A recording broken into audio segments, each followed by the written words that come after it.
Yerusalem, Teheran, ketegangan di Timur Tengah, yang selama bertahun-tahun dideskripsikan sebagai bara dalam sekam, akhirnya meledak menjadi api terbuka pada pekan ini. Pemicu langsung yang mengakhiri diplomasi abu-abu dan mematahkan batas-batas konflik proksi adalah deklarasi mengejutkan dari Republik Islam Iran. Dalam pidato kenegaraan yang disiarkan langsung dari Teheran dan diterjemahkan ke dalam 6 bahasa, pemimpin tertinggi Iran, Ayatollah Ali Khamenei, secara tegas menyatakan pengakuan penuh dan resmi atas kedaulatan negara Palestina, mendesak dunia untuk mengikuti langkah tersebut, dan berjanji akan memberikan dukungan, tanpa batas dan tanpa syarat, hingga Palestina berdiri tegak dari laut sampai sungai. Langkah ini bukanlah sekadar pernyataan politik. Ia adalah red line yang secara historis dihindari Iran demi menjaga keseimbangan konflik agar tidak melompat ke perang langsung. Pengakuan ini disertai dengan langkah konkret yang terekam dalam laporan intelijen regional yang diperoleh Al Jazeera, 20 Agustus 2025, yang menyebutkan adanya peningkatan tajam dalam transfer teknologi militer canggih, termasuk sistem pertahanan udara dan rudal jarak menengah, ke beberapa kelompok sekutu Iran di sepanjang perbatasan Israel. Laporan tersebut juga mencatat penempatan unit-unit Korps Garda Revolusi Islam, IRGC, di titik-titik strategis di Suriah dan Lebanon, sebuah manuver yang ditafsirkan oleh Tel Aviv sebagai persiapan invasi. Di Yerusalem, respons Israel datang dalam waktu kurang dari 6 jam. Perdana Menteri Benyamin Netanyahu, yang memimpin rapat darurat Kabinet Keamanan yang berlangsung hingga dini hari, tampil di hadapan publik dengan nada yang sangat keras dan tidak kompromi. Dalam konferensi pers yang diadakan di markas militer Kiryat di Tel Aviv, Netanyahu melontarkan pernyataan yang kini menjadi kutipan paling provokatif dalam sejarah konflik modern kedua negara. Dukungan Teheran terhadap entitas teroris, yang kini mereka sembunyikan di balik nama negara, adalah tindakan permusuhan. Pengakuan yang mereka umumkan hari ini bukanlah dukungan kemanusiaan, melainkan deklarasi perang. Ini adalah sinyal bahwa mereka telah melepaskan sarung tangan, diplomasi, dan memilih jalur kehancuran, ujar Netanyahu, sambil menunjuk peta regional yang menampilkan jarak antara Iran dan perbatasan Israel. Netanyahu melanjutkan, "Kami tidak akan duduk diam. Kami tidak akan membiarkan musuh kami mendikte perbatasan kami, atau merongrong keamanan warga negara kami. Kepada Teheran, kami sampaikan ini dengan jelas. Setiap tindakan dukungan militer yang melintasi perbatasan Anda, yang ditujukan untuk mengancam keberadaan kami, akan dianggap sebagai serangan langsung terhadap kedaulatan Israel, dan balasannya akan datang dari jantung kami ke jantung rezim Anda." Analisis dari The Washington Post menekankan bahwa retorika Netanyahu ini adalah yang paling menantang dan eksplisit yang pernah diucapkan oleh seorang pemimpin Israel terhadap Iran, mengesampingkan jargon, hak untuk membela diri, dan beralih ke ancaman pembalasan langsung terhadap wilayah kedaulatan Iran. Menurut Profesor Timur Tengah, Dr. Sarah Halcohen, dari Universitas Georgetown, yang diwawancarai oleh BBC World News, eskalasi lisan ini secara efektif menghapus zona penyangga, buffer zone, antara konflik proksi dan konflik negara ke negara. Netanyahu pada dasarnya memberitahu Iran, "Anda telah mengakhiri permainan catur, dan sekarang kita beralih ke permainan perang," jelas Cohen. Dampak langsung dari pertukaran pernyataan pedas ini terasa secara global. Bursa saham di Tel Aviv dan Teheran segera ditutup, sementara harga minyak mentah Brent melonjak $5 per barel dalam waktu 12 jam, mencapai level tertinggi dalam 2 tahun, seperti yang dilaporkan oleh Bloomberg. Di ibu kota utama dunia, dari Washington hingga Moskow, para pemimpin politik segera mengadakan pertemuan darurat, berjuang mencari strategi untuk meredam apa yang tampak sebagai spiral menuju konflik regional skala penuh yang berpotensi menghancurkan. Keputusan Iran untuk secara terbuka membela dan mengakui Palestina pada titik ini diyakini oleh banyak pengamat sebagai respons terhadap tekanan domestik dan kegagalan diplomasi untuk menghentikan konflik yang berkepanjangan. Bagi Iran, langkah ini memperkuat klaimnya sebagai pemimpin poros perlawanan dan pelindung umat Islam. Namun, bagi Israel, ini adalah puncak dari upaya Iran untuk mengepung Israel melalui sekutu-sekutu regionalnya. Kini, setelah retorika telah mencapai puncaknya, semua mata tertuju pada Teheran. Apakah ancaman Netanyahu akan membuat mereka mundur, atau apakah mereka akan merespons tantangan tersebut dengan tindakan yang akan membawa kawasan itu ke jurang peperangan? Suasana di Timur Tengah menjadi hening dan mencekam, menunggu gerakan selanjutnya. Seluruh kerangka diplomasi telah runtuh, digantikan oleh kesiapan militer yang saling berhadapan. Dunia berada di persimpangan jalan paling berbahaya dalam sejarahnya. Tel Aviv, Washington, malam yang dingin di Tel Aviv seolah memadamkan semua lampu harapan diplomasi. Beberapa jam setelah deklarasi Teheran, sebuah pengakuan yang secara efektif menarik garis permusuhan baru antara kedua negara, markas militer Kiryat menjadi pusat gravitasi ketakutan dan tekad Israel.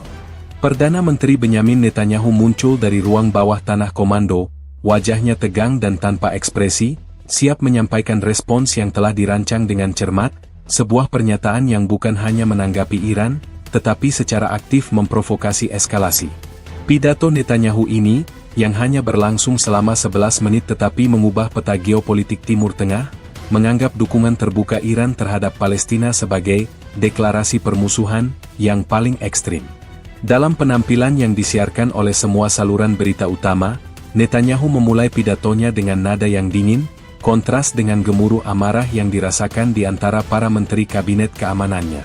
Sumber internal yang dekat dengan kabinet, yang berbicara secara anonim kepada Haaretz, mengungkapkan bahwa terjadi perdebatan sengit sebelum pidato tersebut, dengan beberapa jenderal senior mendesak tanggapan militer langsung, sementara Menteri Pertahanan Benny Gantz berargumen untuk respons yang terkalibrasi, untuk menghindari perang global. Namun, Netanyahu, yang dikenal karena ketegasannya dalam isu eksistensial, memilih retorika yang paling keras. Hari ini, rezim di Teheran telah membuat pilihan, ucap Netanyahu, matanya menusuk kamera. Mereka telah memilih untuk melanggar aturan tak tertulis yang menjaga perdamaian yang rapuh ini. Mereka tidak hanya mendukung musuh-musuh kami, mereka kini telah memberikan payung kedaulatan kepada terorisme itu sendiri. Pengakuan yang tergesa-gesa ini bukanlah gerakan kemanusiaan atau diplomatik. Ini adalah tindakan yang setara dengan penempatan rudal di perbatasan kami. Ini adalah deklarasi permusuhan secara de jure, dan Israel akan meresponsnya sebagai ancaman eksistensial. Kalimat, deklarasi permusuhan, segera menjadi analisis utama di seluruh dunia.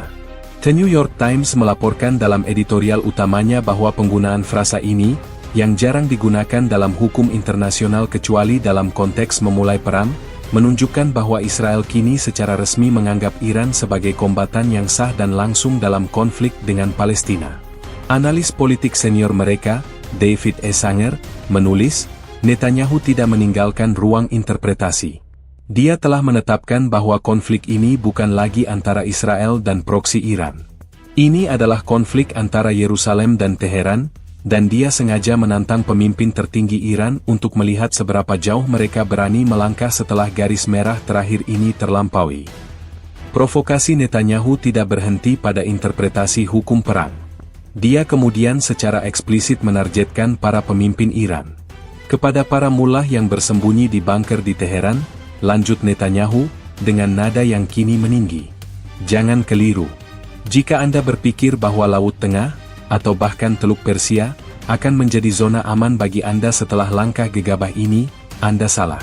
Setiap infrastruktur yang Anda gunakan untuk mengancam Israel, dimanapun lokasinya, akan kami jadikan target.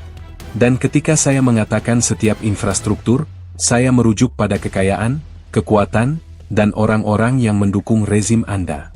Ini adalah janji, bukan ancaman kosong. Ancaman ini, yang secara tersirat menyasar tokoh-tokoh kunci dan instalasi vital Iran, memicu kekhawatiran besar di Eropa. Sebuah kawat berita rahasia dari Kementerian Luar Negeri Jerman yang bocor kepada Der Spiegel menunjukkan bahwa para diplomat Eropa sangat terkejut dengan tingkat ancaman yang dilemparkan Netanyahu, mengkhawatirkan bahwa Israel mungkin telah merencanakan respons yang jauh melampaui serangan balasan konvensional. Mereka menyebut retorika Netanyahu sebagai kebijakan tabrak lari, di mana Israel mencoba memaksa Iran untuk mundur atau menghadapi konsekuensi militer langsung yang belum pernah terjadi sebelumnya. Pernyataan Netanyahu juga memicu mobilisasi militer Israel yang hampir instan. Sesaat setelah pidato berakhir, juru bicara pasukan pertahanan Israel, IDF, mengumumkan status siaga penuh di semua lini. Laporan dari The Jerusalem Post mencatat bahwa unit Angkatan Udara ke-100 dan Skuadron Rudal Balistik LORA telah menerima perintah untuk bersiap, bersama dengan aktivasi penuh sistem pertahanan rudal, Iron Dome, dan David's Sling, di sepanjang perbatasan. Chief of Staff IDF, Letnan Jenderal Herzi Halevi, mengeluarkan memo internal yang beredar luas di media sosial, menegaskan bahwa periode toleransi telah berakhir. Kami akan membela Israel dengan kekuatan penuh yang belum pernah dilihat oleh musuh kami. Di Amerika Serikat, meskipun Presiden AS secara publik menyatakan dukungan tak tergoyahkan untuk Israel, terdapat keraguan di balik layar. Sumber senior di Pentagon mengungkapkan kepada CNN bahwa mereka merasa Netanyahu telah mencabut rem tangan dalam konflik ini, membuat upaya mediasi menjadi hampir mustahil. Ini bukan lagi soal mengelola proksi, ini adalah soal memprovokasi konfrontasi langsung, kata sumber tersebut. Pemerintahan AS kini berada di persimpangan yang sulit, mendukung sekutu utamanya, atau menahan eskalasi yang dapat menarik AS ke dalam konflik berskala penuh, mengancam jalur pelayaran vital dan stabilitas harga energi global. Respons Netanyahu, yang sengaja dirancang untuk menjadi sangat menantang dan provokatif, berhasil mencapai tujuannya, memastikan bahwa Iran memahami bahwa Israel tidak akan menerima pengakuan Palestina sebagai gerakan simbolis. Sebaliknya, hal itu dianggap sebagai casus belli, alasan untuk perang. Bola panas kini berada di tangan Teheran, yang harus memutuskan apakah provokasi tersebut harus direspons dengan agresi militer yang sama, atau apakah mereka harus mundur di hadapan ancaman pembalasan yang begitu tegas. Pilihan yang diambil Teheran akan menentukan nasib puluhan juta orang, karena setiap respons balik kini berisiko memicu babak paling gelap dalam sejarah kawasan tersebut. Seluruh dunia menahan napas, menunggu respons Iran terhadap tantangan keras yang secara efektif menuntut perang atau pengunduran diri dari arena konflik. Teheran London, setelah provokasi berapi-api dari Perdana Menteri Israel Benyamin Netanyahu, yang menganggap pengakuan Palestina oleh Teheran sebagai deklarasi permusuhan, respons Iran tidak datang dalam bentuk yang diperkirakan oleh analis militer global. Selama berhari-hari, dunia menahan napas, menunggu salvo konvensional berupa serangan rudal balistik jarak jauh yang menargetkan instalasi militer atau kota-kota Israel, sebuah skenario yang telah diantisipasi dan dipersiapkan secara ekstensif oleh sistem pertahanan rudal Iron Dome dan Arrow Israel. Namun, alih-alih serangan konvensional yang dapat diperkirakan, Iran membalas dengan sebuah kejutan strategis yang menghancurkan dan melanggar semua norma konflik yang diketahui, pengiriman mega rudal. Keputusan untuk menggunakan senjata strategis non-konvensional ini datang dari Dewan Keamanan Nasional tertinggi Iran setelah serangkaian pertemuan tertutup. Menurut sumber eksklusif yang diterbitkan oleh Tehran Times yang mengutip seorang pejabat senior IRGC, tujuan serangan ini adalah untuk mencapai efek kejut total, dan menunjukkan kepada Israel bahwa eskalasi Netanyahu akan dibalas dengan kekuatan yang tidak dapat ditangkal oleh perisai anti-rudal Israel manapun. Israel telah membangun benteng di langit untuk melindungi diri dari rudal.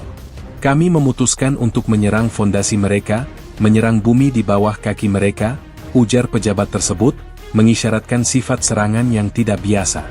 Mega rudal ini, yang oleh Badan Intelijen Barat dijuluki sebagai Proyek Kiamat, Hari Kiamat, telah lama menjadi rumor, sebuah program rahasia yang terpisah dari program rudal balistik reguler Iran. Laporan mendalam dari Jenes Defense Weekly mengungkapkan bahwa senjata ini bukanlah rudal yang dipersenjatai dengan hulu ledak nuklir atau kimia, tetapi hulu ledak yang dimuati dengan bahan peledak tinggi termobarik yang belum pernah disaksikan dalam sejarah militer modern, dirancang khusus untuk maksimasi energi seismik ketika meledak di lingkungan air.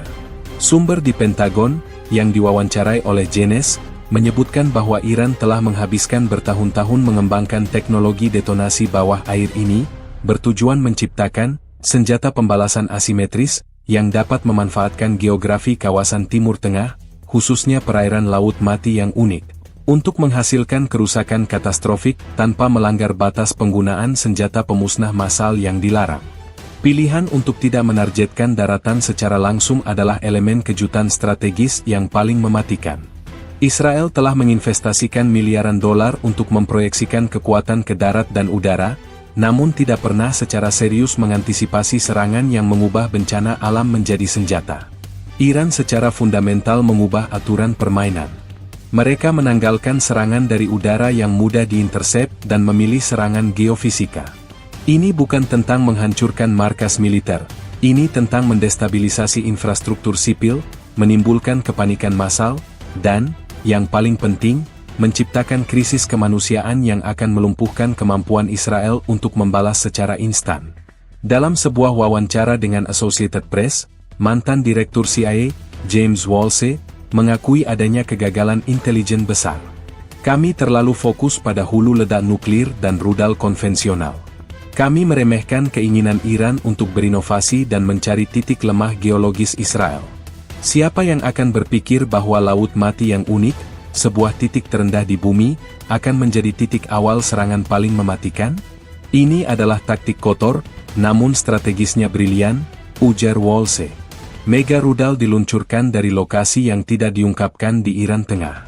Jaringan satelit Amerika dan Eropa mendeteksi peluncuran, namun analisis awal salah mengklasifikasikannya sebagai uji coba jarak jauh rutin, seperti yang diungkapkan oleh laporan Reuters.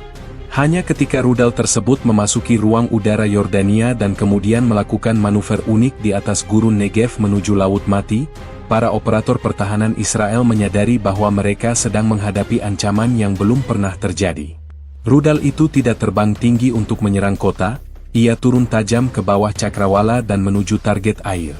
Keputusan Iran untuk membalas provokasi Netanyahu dengan cara ini secara esensial adalah sebuah deklarasi bahwa era perang konvensional telah berakhir.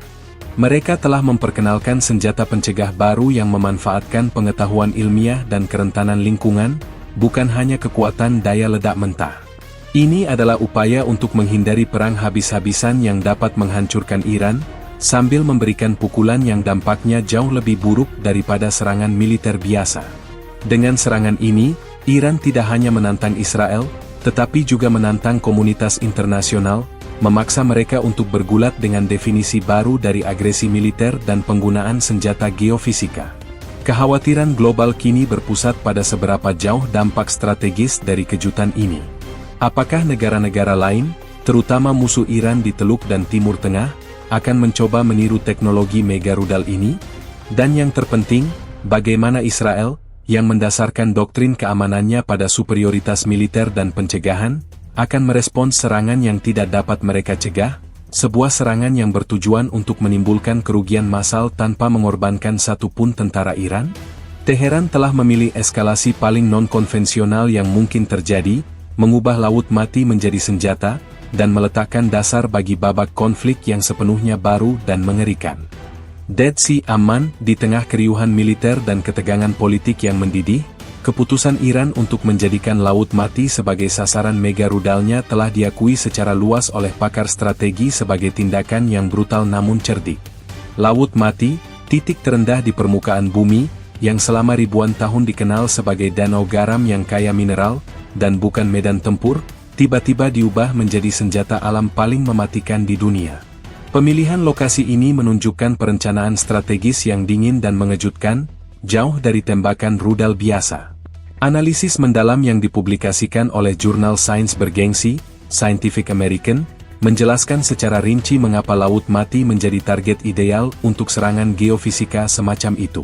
Artikel tersebut, berjudul, Ketika Garam dan Kedalaman Bertemu Bencana, Anatomi Senjata Tsunami Teheran, menyoroti 3 faktor unik yang dimanfaatkan Iran. Pertama, kedalaman Laut Mati yang signifikan, terutama di cekungan utara, memungkinkan energi ledakan bawah air disalurkan secara vertikal dan kemudian diubah secara horizontal menjadi gelombang kejut yang kuat. Kedua, salinitas air yang sangat tinggi, sekitar 34%, menghasilkan massa jenis air yang lebih padat dibandingkan air laut biasa. Ledakan di media yang lebih padat ini memperkuat transmisi gelombang tekanan, menghasilkan energi yang jauh lebih besar daripada ledakan serupa di perairan konvensional. Ketiga, dan yang paling fatal bagi Israel, adalah topografi di sekitarnya. Kota-kota dan infrastruktur Israel yang terletak di sepanjang pesisir Laut Mati, seperti Ein Gedi, Neve Zohar, dan kawasan hotel di Ein Bokep, berada jauh di bawah permukaan laut, menjadikannya sangat rentan terhadap gelombang pasang. Seorang pakar geofisika kelautan terkemuka, Dr. Lara Vance, yang diwawancarai oleh Scientific American, menjelaskan, ini bukan hanya tentang ledakan. Ini adalah kalkulasi fisika. Laut mati bertindak seperti mangkuk garam raksasa yang tertutup. Energi ledakan terperangkap dan harus dilepaskan ke suatu tempat. Karena topografi sekitar yang rendah, energi ini memaksa air keluar dengan kecepatan dan ketinggian yang eksponensial. Ini adalah tsunami buatan manusia, dirancang dengan presisi yang mengerikan.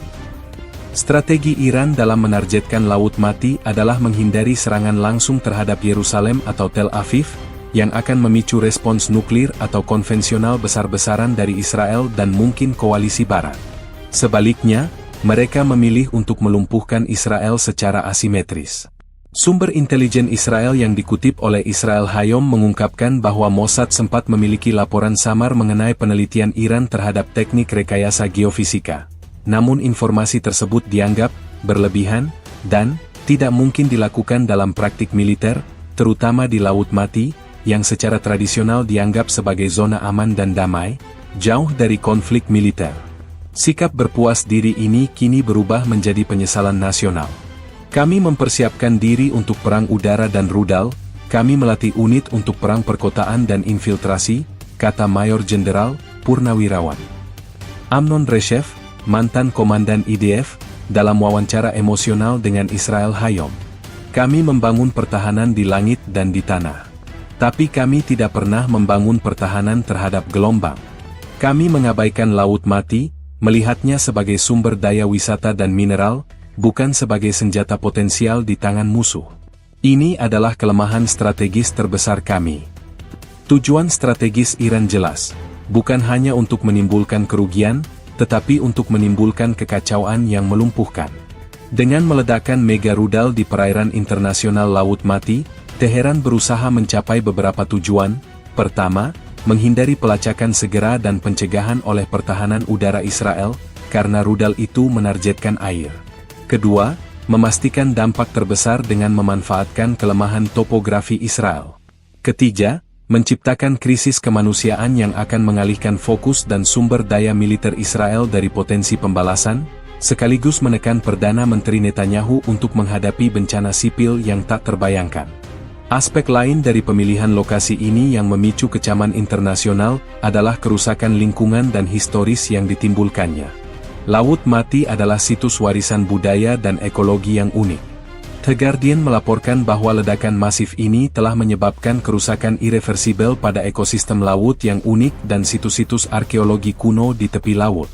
Organisasi-organisasi lingkungan dan PBB kini berjuang untuk mengklasifikasikan tindakan Iran, mempertanyakan apakah penggunaan bencana alam sebagai senjata melanggar hukum perang internasional, meskipun tidak menggunakan senjata konvensional yang dilarang.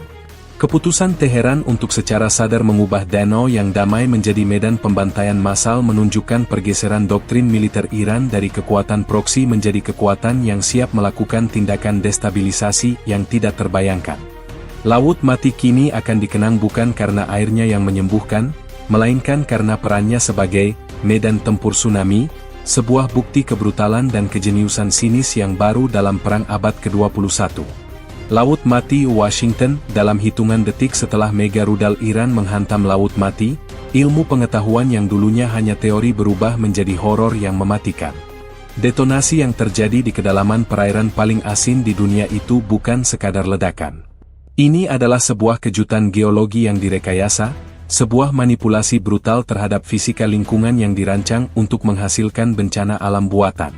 Seluruh dunia, khususnya komunitas geologi dan seismologi, terperangah oleh manifestasi kekuatan yang begitu dingin dan terperhitungkan. Laporan awal yang dikumpulkan oleh pusat-pusat pemantauan seismik di seluruh Yordania dan Israel, yang kemudian dianalisis oleh US Geological Survey, USGS, mengungkapkan bahwa peristiwa tersebut terdeteksi sebagai gempa non-tektonik anomali, berkekuatan sekitar 6,2 skala Richter. Namun, para ahli seismologi segera menyadari bahwa ini bukanlah gempa bumi biasa yang disebabkan oleh pergerakan lempeng Arab dan Afrika. Pusat gempa yang sangat dangkal, tepat di bawah permukaan air, dan gelombang kejut yang tidak sesuai dengan pola gempa tektonik menunjukkan adanya intervensi energi buatan yang sangat besar. Profesor Geofisika dari Institut Teknologi California, Caltech, Dr. Liam Peterson, yang diwawancarai oleh National Public Radio, NPR, menggambarkan peristiwa itu sebagai pelanggaran paksa terhadap keseimbangan bumi. Energi yang dilepaskan di titik detonasi sangat fenomenal, jelas Dr. Peterson. Bayangkan sebuah bahan peledak berdaya ledak tinggi yang dikemas dalam hulu ledak termobarik yang sangat padat, dirancang khusus untuk memindahkan volume air yang maksimal dalam waktu sesingkat mungkin. Kedalaman laut mati memungkinkan tekanan hidrostatis yang besar untuk menyalurkan energi ledakan ke kerak bumi dan air di sekitarnya. Alih-alih merusak tanah di atasnya, energi itu menciptakan rongga raksasa yang runtuh seketika. Keruntuhan ini menghasilkan gelombang kejut ganda, satu bergerak melalui air, yang menjadi tsunami, dan satu lagi bergerak melalui dasar laut, yang menjadi guncangan seismik. Yang lebih mengkhawatirkan adalah efek yang ditimbulkan oleh komposisi air laut mati. Dengan salinitas yang jauh lebih tinggi daripada air laut biasa, densitas air di laut mati memaksimalkan transmisi energi. Dalam air biasa, sebagian besar energi ledakan akan diserap sebagai gelembung gas dan panas. Namun, di laut mati, media yang lebih padat secara efisien mengubah energi ledakan menjadi tekanan kinetik yang mendorong volume air ke atas dan keluar. The Economist melaporkan bahwa para perencana Iran secara spesifik menargetkan cekungan di mana kedalaman bertemu dengan lapisan garam tebal di dasar laut. Tujuannya adalah menggunakan lapisan garam yang keras itu sebagai pemantul energi kejut, mengarahkan kekuatan vertikal ke atas untuk memicu pergerakan air yang maksimal. Keputusan Teheran untuk menggunakan geologi sebagai senjata bukan hanya soal kekuatan daya ledak, tetapi juga soal psikologi. Detonasi bawah air menciptakan kombinasi guncangan ganda, guncangan tanah yang dirasakan seperti gempa bumi diikuti oleh serangan tsunami yang merusak. Kombinasi ini melumpuhkan sistem respons darurat Israel.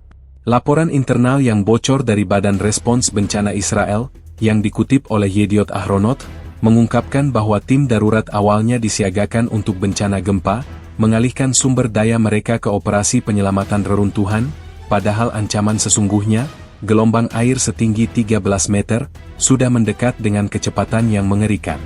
Ini adalah peperangan yang mengelabui, kata Letnan Kolonel Purnawirawan Avi Benhaim, seorang ahli strategi pertahanan Israel, kepada Yediot Ahronot.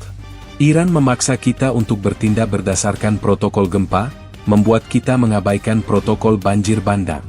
Mereka bermain dengan rasa takut alami kita terhadap bumi yang bergetar untuk menyembunyikan serangan air yang sebenarnya.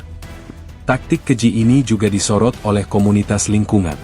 The Guardian, 29 September 2025, melaporkan bahwa ledakan tersebut telah menciptakan kawah besar di dasar laut mati dan memicu pencemaran mineral dan residu termobarik yang belum pernah terjadi sebelumnya.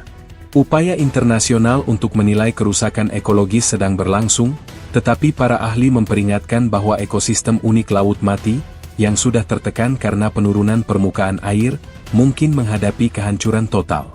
Kerusakan geologi ini bukan hanya bersifat lokal. Ada kekhawatiran yang disuarakan oleh para ahli di Universitas Yordania, seperti yang diungkapkan oleh Al Jazeera, bahwa resonansi ledakan yang kuat ini mungkin telah mengganggu stabilitas sesar-sesar kecil di sepanjang lembah retakan Yordania, berpotensi memicu gempa bumi susulan atau bahkan mengganggu sumur-sumur air minum vital di wilayah tersebut. Detonasi mega rudal di Laut Mati secara fundamental telah mengubah lanskap ancaman global. Ini adalah bukti bahwa kekuatan militer kini dapat dimanifestasikan melalui rekayasa bencana alam, memanfaatkan kelemahan lingkungan musuh untuk mencapai dampak yang setara atau bahkan lebih buruk daripada senjata nuklir taktis, tanpa secara eksplisit melanggar perjanjian non-proliferasi. Iran telah berhasil menciptakan senjata psikologis dan geologis yang memaksa dunia untuk mempertanyakan semua asumsi pertahanan yang ada. Seiring dunia bergulat dengan konsekuensi ilmiah dan militer dari ledakan ini, pertanyaan mendesak tetap ada, apakah ada batas etika dalam perang? Dan bagaimana sebuah negara dapat mempertahankan diri dari serangan yang secara harfiah mengubah geografi menjadi musuh? Jawaban atas pertanyaan-pertanyaan ini akan menentukan arah konflik global di masa depan. Kejutan geologi Iran di Laut Mati memastikan bahwa peperangan tidak akan pernah sama lagi. Laut Mati, pesisir Israel, jika detonasi bawah air adalah senjata geologi Iran, maka manifestasi fisiknya yang paling mematikan adalah gelombang air yang tercipta. Hanya dalam hitungan menit setelah kejutan seismik dari Mega Rudal, sebuah dinding air putih yang mengerikan mulai terbentuk di cakrawala Laut Mati. Ini bukanlah ombak pasang surut biasa, melainkan tsunami buatan manusia setinggi 13 meter, sebuah gelombang kematian yang bergerak dengan kecepatan destruktif menuju pemukiman Israel yang tenang di sepanjang pantai. Gelombang itu menghancurkan ilusi keamanan yang telah lama dipegang oleh Israel mengenai benteng alaminya. Kecepatan dan ketinggian gelombang ini segera menjadi titik fokus analisis bencana.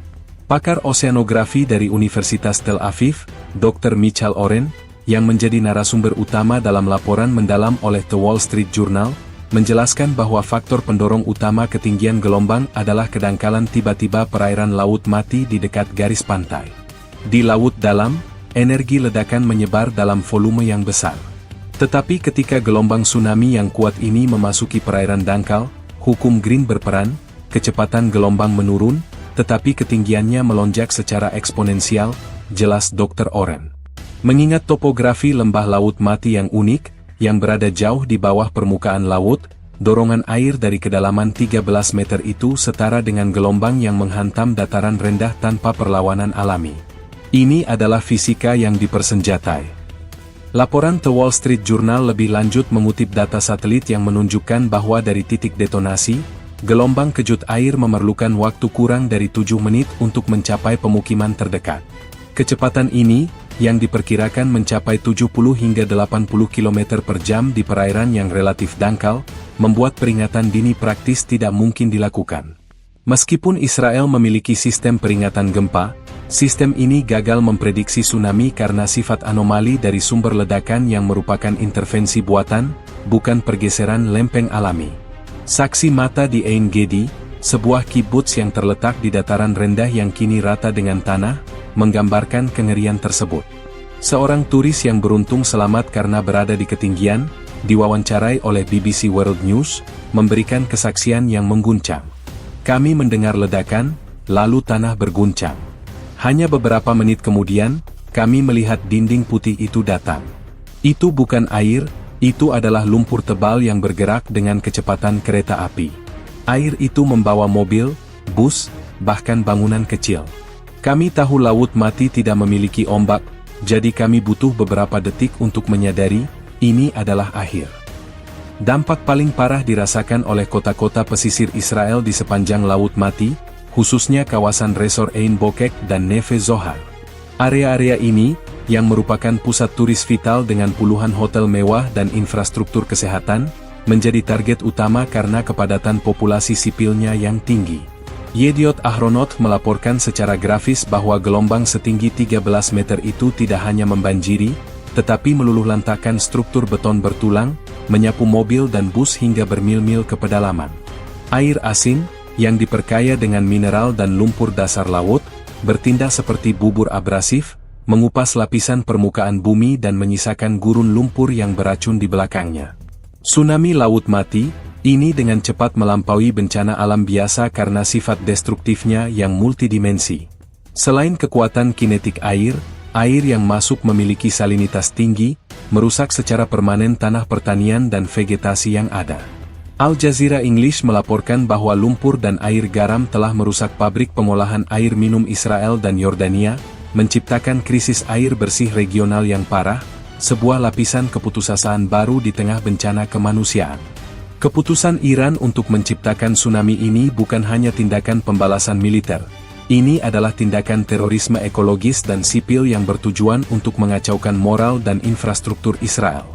Laporan rahasia dari Kementerian Pertahanan Israel, yang bocor ke The Guardian, menuduh bahwa Teheran sengaja memilih serangan geofisika ini untuk menghindari serangan rudal yang akan memicu respons udara Israel yang terkoordinasi. Dengan memicu bencana alam, Iran memaksa Israel untuk beralih dari postur perang ke mode penyelamatan bencana, mengalihkan sumber daya militer yang berharga, termasuk helikopter dan unit teknis, dari garis depan ke operasi pencarian dan penyelamatan yang putus asa. Kengerian tsunami 13 meter ini menciptakan luka nasional yang mendalam.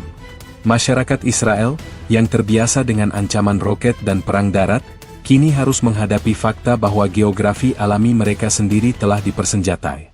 Gelombang kematian ini tidak hanya menghancurkan bangunan, tetapi juga menghancurkan rasa aman, meninggalkan jejak kehancuran yang tak terhapuskan di jantung wilayah yang sebelumnya dianggap tak tersentuh oleh perang. Laut Mati, yang dulunya adalah tempat peristirahatan, kini menjadi simbol pengkhianatan dan kehancuran yang direkayasa secara cerdas dan keji oleh musuh mereka. Dunia menyaksikan dengan ngeri, menyadari bahwa tsunami 13 meter ini adalah awal dari peperangan yang sepenuhnya baru, di mana alam sendiri telah direkrut sebagai prajurit.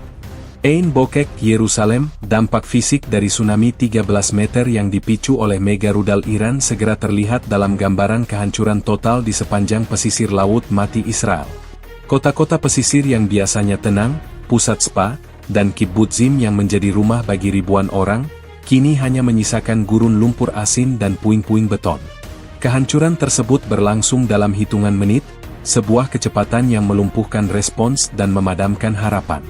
Kota resor Ein Bokek, yang dikenal dengan deretan hotel mewah bertingkat tinggi dan fasilitas kesehatan modern, menjadi simbol kehancuran. Laporan awal dari tim SAR Israel, yang dirangkum oleh The Jerusalem Post, 3 Oktober 2025, menyebutkan bahwa sebagian besar struktur di kawasan hotel terendam hingga lantai 2. Namun, tsunami ini bukan hanya banjir. Kekuatan hidrodinamika dari gelombang 13 meter, sebuah dinding air yang syarat dengan lumpur dasar Laut Mati yang padat, menghancurkan fondasi bangunan. Kolom beton bertulang dicabut dari tanah, dan dinding kaca tebal hancur menjadi debu.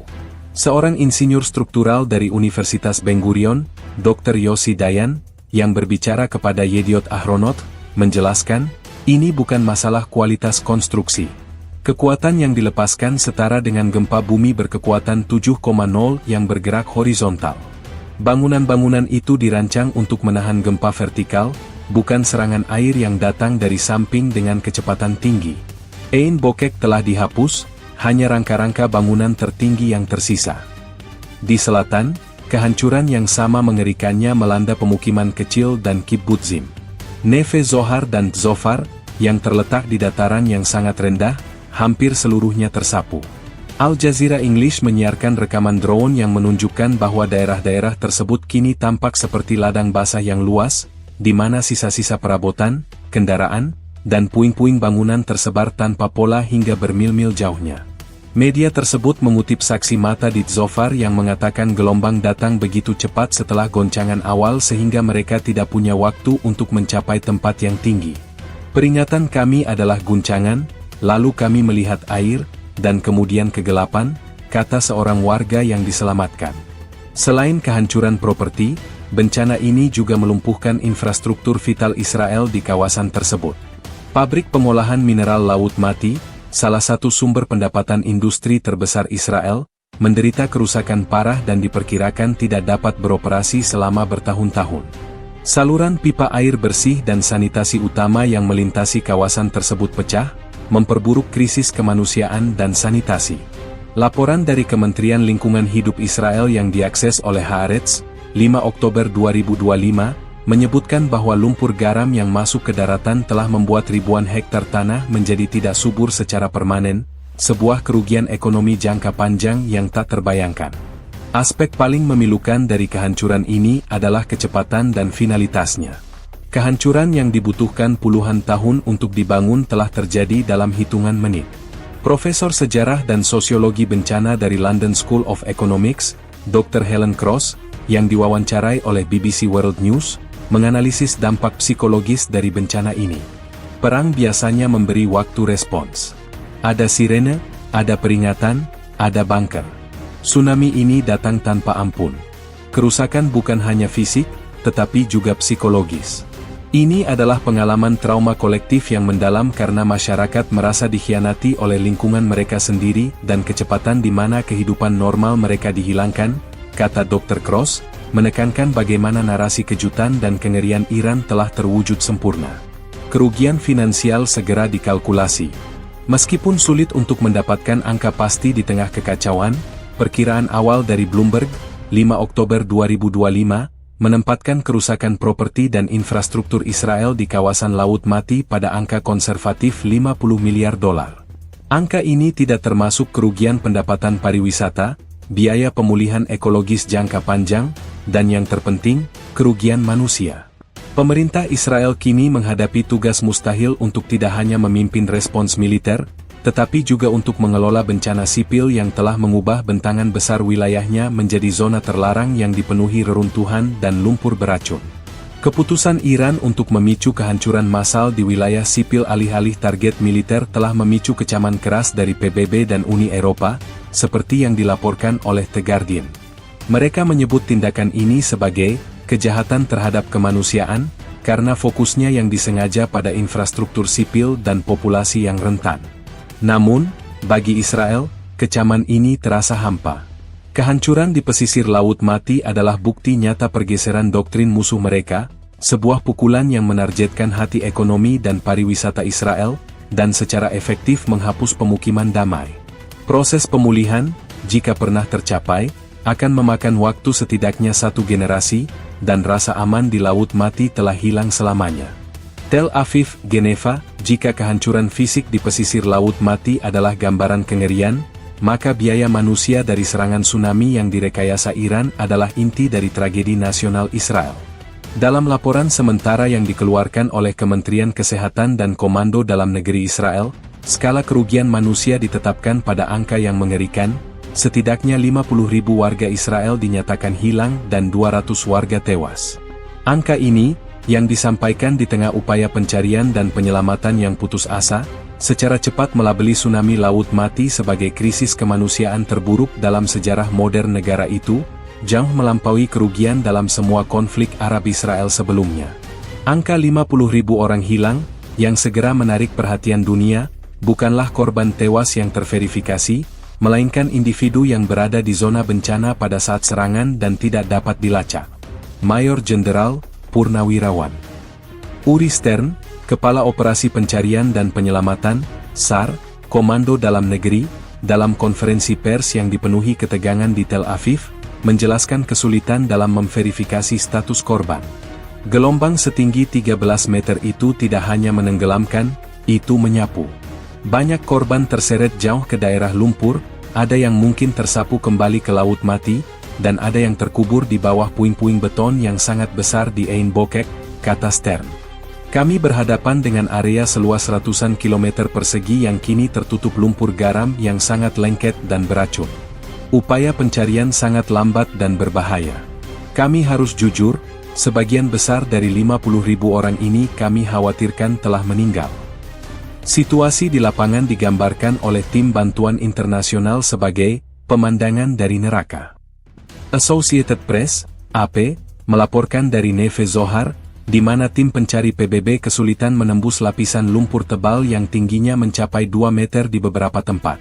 Laporan AP mencatat bahwa banyak korban hilang adalah turis yang menginap di hotel-hotel mewah di Ein Bokek, termasuk wisatawan asing dari Eropa dan Asia, yang keberadaan mereka menambah kompleksitas diplomatik pada bencana tersebut. Ini menggarisbawahi keganasan serangan yang menargetkan populasi sipil yang beragam, jauh dari garis militer. Angka resmi 200 korban tewas yang terverifikasi adalah mereka yang jenazahnya telah ditemukan dan diidentifikasi, seringkali dalam kondisi tragis. Namun, para ahli forensik memperingatkan bahwa proses identifikasi bagi ribuan jenazah lainnya yang kemungkinan akan ditemukan akan memakan waktu berbulan-bulan, bahkan bertahun-tahun, karena kerusakan parah akibat kekuatan tsunami. Haaretz menyoroti tragedi keluarga yang kini harus menghadapi ketidakpastian yang mengerikan. Mereka tidak tahu apakah orang yang mereka cintai tewas, atau apakah mereka terjebak dan mungkin masih bisa diselamatkan di suatu tempat. Trauma psikologis akibat ketidakpastian ini diperkirakan akan menjadi beban berat bagi masyarakat Israel di masa depan. Respons dunia terhadap skala tragedi ini sangat cepat. Organisasi Kesehatan Dunia, WHO, segera menyatakan situasi ini sebagai bencana kesehatan publik kelas tertinggi. Juru bicara WHO di Jenewa, Dr. Anya Sarma, dalam konferensi pers yang disiarkan oleh CNN, mengumumkan bahwa fokus segera adalah pada pencegahan epidemi di daerah-daerah yang dilanda. Tsunami ini tidak hanya membawa air, tetapi juga kontaminan dari limbah sanitasi dan lumpur beracun dari dasar Laut Mati. Ribuan orang yang selamat, termasuk personel SAR, berisiko terkena infeksi dan penyakit yang ditularkan melalui air. Ini adalah krisis multilapisan, korban massal, trauma, dan ancaman penyakit, ujar Dr. Sharma, sambil mendesak semua negara untuk segera menyalurkan pasokan medis darurat. Krisis kemanusiaan ini juga memiliki implikasi geopolitik yang mendalam. Tekanan internal terhadap Perdana Menteri Netanyahu kini berlipat ganda. Di satu sisi, ia menghadapi desakan yang membara untuk membalas dendam terhadap Iran. Di sisi lain, ia harus mengalihkan sumber daya militer yang sangat dibutuhkan untuk operasi SAR dan bantuan kemanusiaan.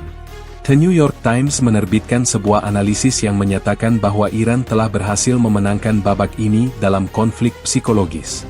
Dengan menciptakan jumlah korban sipil yang begitu besar, Teheran telah memaksa Israel untuk mengalihkan perhatian dan fokus mereka, menanggalkan keunggulan militer mereka untuk sementara waktu demi mengatasi bencana domestik yang belum pernah terjadi. Beban moral dari 50.000 orang hilang itu lebih berat daripada serangan rudal konvensional apapun, tulis kolumnis Times. Iran telah mengubah kerugian sipil menjadi senjata strategis. Setiap jam yang dihabiskan Israel untuk mencari jenazah adalah 1 jam di mana mereka tidak merencanakan balasan militer. Inilah tujuan utama di balik kejutan mega rudal itu. Tragedi ini juga memicu gelombang dukungan kemanusiaan internasional yang luas, meskipun diselingi dengan perdebatan politik. Negara-negara Arab moderat, seperti Yordania dan Uni Emirat Arab, meskipun secara politik berseberangan dengan Israel, menawarkan bantuan langsung dan akses perbatasan, sebuah perkembangan yang dilaporkan oleh Al Jazeera sebagai momen langka dari solidaritas regional di tengah kebencian yang mendalam. Namun, bagi Israel, fokusnya tetap tunggal, menemukan puluhan ribu warga yang hilang, merawat yang terluka, dan memulai proses penyembuhan dari serangan yang tidak hanya merenggut nyawa tetapi juga merobek kain sosial negara tersebut. Krisis kemanusiaan ini adalah luka yang kemungkinan tidak akan pernah sembuh sepenuhnya, warisan mematikan dari agresi geofisika Teheran. Yerusalem, Tel Aviv, menyusul kerugian manusia yang tak terbayangkan dan kehancuran fisik di pesisir Laut Mati, Kabinet Keamanan Israel, dalam rapat darurat yang berlangsung selama 48 jam non-stop, secara resmi mengumumkan keadaan darurat nasional, kadar darurat nasional, di seluruh wilayah negara tersebut. Keputusan ini, yang segera disahkan oleh Knesset, memberikan kekuasaan luar biasa kepada Perdana Menteri Benyamin Netanyahu dan militer, mengalihkan seluruh fokus negara dari persiapan perang eksternal ke respons bencana domestik yang belum pernah terjadi sebelumnya. Deklarasi tersebut, yang dikeluarkan pada pagi hari tanggal 8 Oktober 2025, secara efektif menempatkan Israel di bawah kontrol militer semi-sipil untuk memfasilitasi operasi penyelamatan, pemulihan, dan pencegahan kekacauan.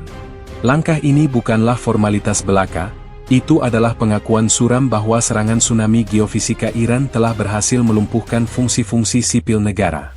Haaretz melaporkan bahwa deklarasi tersebut mencakup mobilisasi total semua unit cadangan militer, penangguhan sementara banyak kebebasan sipil, pengalihan sumber daya anggaran tanpa persetujuan parlemen segera, dan yang paling krusial, penempatan komando dalam negeri, Home Front Command. IDF sebagai otoritas tunggal yang bertanggung jawab atas operasi SAR dan bantuan kemanusiaan. Mayor Jenderal Eyal Zamir, yang ditunjuk sebagai Komandan Pengepala Operasi Darurat, dalam sebuah pengarahan kepada pers, mengakui skala tugas yang monumental. Kami memiliki 50.000 warga yang hilang di zona bencana yang secara geologis tidak stabil. Kami harus mengerahkan seluruh teknik, peralatan berat, dan personel medis kami yang biasanya disiapkan untuk perang di perbatasan, kini untuk perang melawan lumpur dan reruntuhan di rumah kami sendiri, ujar Zamir. Yediot Ahronot, 9 Oktober 2025, mempublikasikan foto-foto eksklusif yang memperlihatkan tank-tank militer dan kendaraan pengangkut personel kini digunakan untuk mengangkut air bersih dan makanan ke daerah-daerah yang terputus, sementara unit-unit tempur elit, seperti Shayetet 13, Angkatan Laut, direlokasi ke Laut Mati untuk operasi pencarian korban di perairan yang kini dipenuhi puing-puing. Salah satu tantangan terbesar yang dihadapi pemerintah adalah mengendalikan kepanikan publik dan memastikan ketertiban di tengah informasi yang saling bertentangan mengenai nasib 50.000 orang hilang.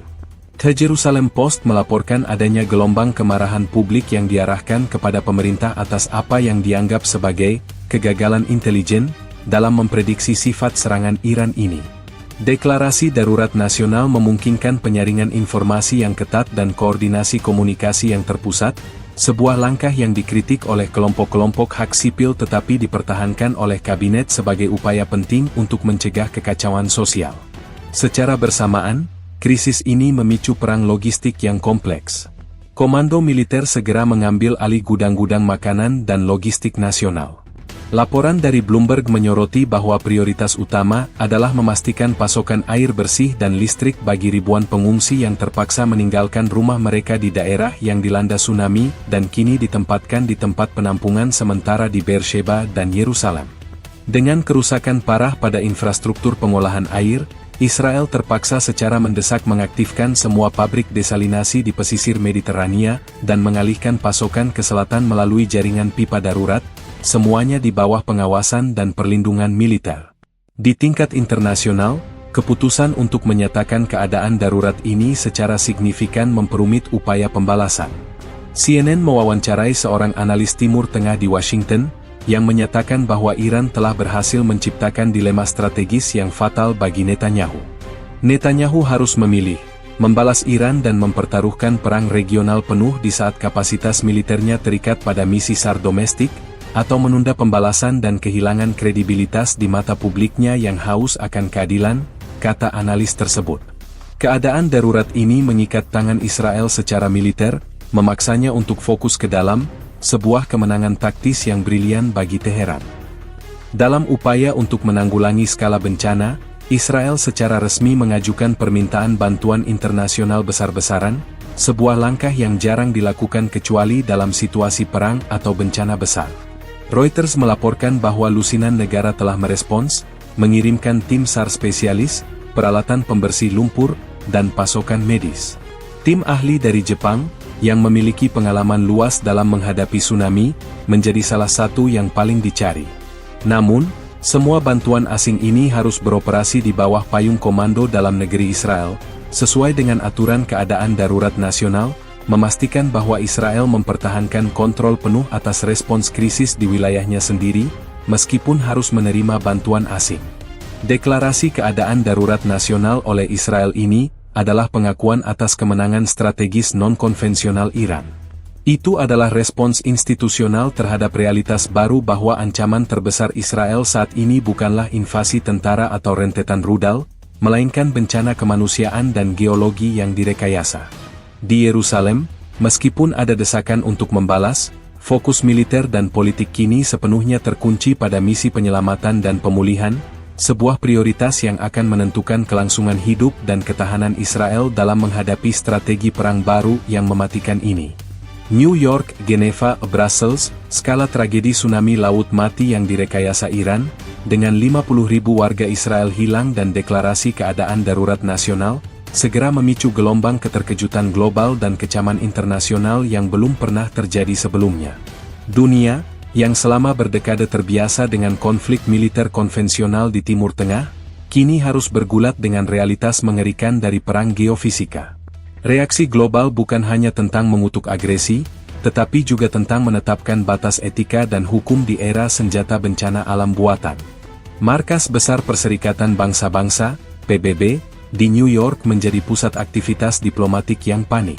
Sekretaris Jenderal PBB, Antonio Guterres, dalam pidato daruratnya di hadapan Dewan Keamanan, menyatakan bahwa tindakan Iran merupakan perkembangan yang paling mengganggu dan tidak bertanggung jawab dalam sejarah konflik bersenjata modern.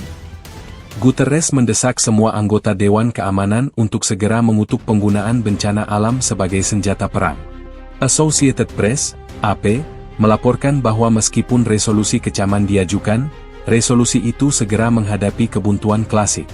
Rusia dan Tiongkok, sekutu dagang penting Iran, menunjukkan keengganan untuk mengutuk secara eksplisit Teheran, menekankan perlunya penyelidikan yang tidak memihak, dan menyoroti provokasi awal dari Israel. Sikap yang terbelah di Dewan Keamanan ini semakin memperburuk rasa frustrasi dan keputusasaan di Yerusalem. Di Eropa, nada kecaman jauh lebih keras. Uni Eropa, UE, melalui Presiden Komisi Eropa, Ursula von der Leyen, mengeluarkan pernyataan bersama dari Brussels yang menyebut serangan tsunami itu sebagai tindakan terorisme yang tidak bermoral yang melanggar setiap norma peradaban dan kemanusiaan. BBC World News melaporkan bahwa UE segera mengumumkan pembekuan semua aset perbankan yang terkait dengan Korps Garda Revolusi Islam, IRGC, dan memberlakukan sanksi energi baru yang bertujuan untuk melumpuhkan pendanaan program mega rudal Iran. Langkah-langkah ini menandai eskalasi terberat dalam hubungan Eropa-Iran sejak kesepakatan nuklir dirusak. Namun, kritikus, seperti yang diwawancarai oleh BBC, berpendapat bahwa sanksi tersebut datang terlambat dan gagal memberikan pencegahan yang nyata terhadap metode perang baru ini. Yang paling mengejutkan adalah reaksi dari negara-negara Arab moderat.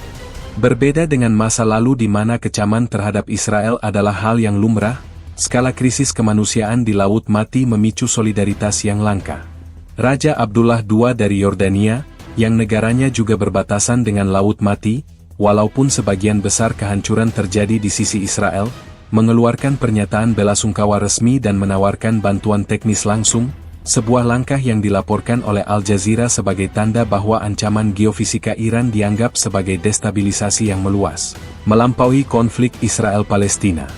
Di Abu Dhabi, Uni Emirat Arab, UEA, dan Bahrain, yang merupakan penandatangan Abraham Accords, menawarkan dukungan keuangan dan pengerahan tim medis, sebuah bukti bahwa kepentingan keamanan regional terhadap taktik agresif Iran kini mengalahkan perbedaan historis. Namun, di tengah gelombang kecaman, muncul perdebatan hukum internasional yang membingungkan. Jurnal Hukum The Hague Journal of International Law menerbitkan artikel darurat yang mempertanyakan, apakah senjata bencana alam melanggar Konvensi Jenewa? Karena mega rudal Iran tidak menggunakan hulu ledak nuklir, kimia, atau biologi, dan menyerang air, bukan daratan militer, para ahli hukum berjuang untuk mengklasifikasikan tindakan ini. Beberapa berpendapat itu adalah kejahatan terhadap kemanusiaan karena dampak yang disengaja terhadap warga sipil, sementara yang lain berpendapat bahwa kurangnya senjata terlarang secara konvensional membuat jalur hukum lebih rumit.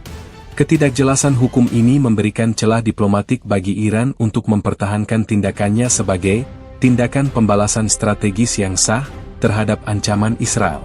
Di Washington, tekanan terhadap Presiden AS untuk merespons meningkat tajam. The New York Times melaporkan bahwa para penasihat di Gedung Putih terbagi.